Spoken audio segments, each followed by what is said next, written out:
Okay, I know you guys want a preview. Vertical motor FK130 installation on this here AHM S1. Let's check them out.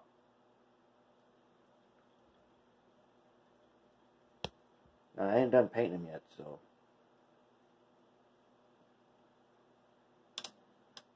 Okay, pretty good, huh?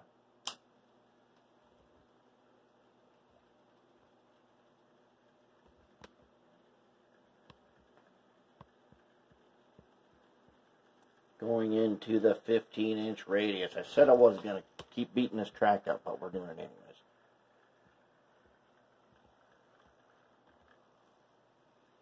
But we need that test, because if it don't make the 15-inch radius, then this installation is a no-go.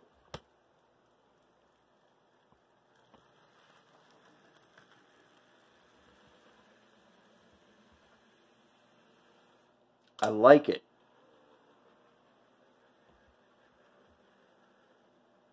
It doesn't sound bad, and I know that I pulled that worm gear out of there with the pliers, so the worm gear's a little beat up, but otherwise,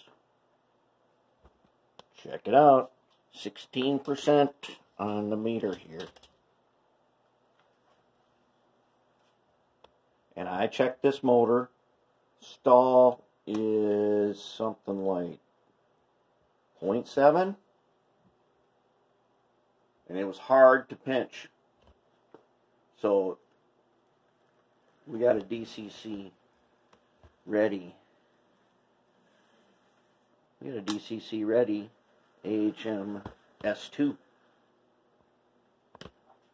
I don't believe I've ever seen a DCC AHM S2 ever.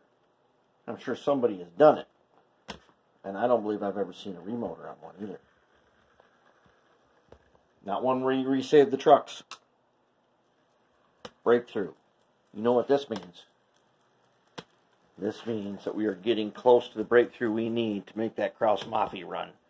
The ML4000. It's got good, smooth operation. It does the 15-inch radius. That means the couplers are good. We got the body mounted couplers on this. I'm going to put in some lights now. And then right now it's in gloss, so I can start detailing it. And I can put the decals on. It's going to be one of those. It's going to be the Edgeley, Monanga, Ellendale, Aberdeen, Omaha, and Houston Southern Railway. Something like that. But we're looking pretty good, right? Yeah. Now that, right there, that's pretty decent. This gives us a lot of hope, especially for that pile of RS11s I have. And, naturally, the ML4000, the Kraus Maffei. That's kind of the, we got to get there. We've been working on that thing for years. It's time to get that show on the road. And this one here is our kind of our test piece for that.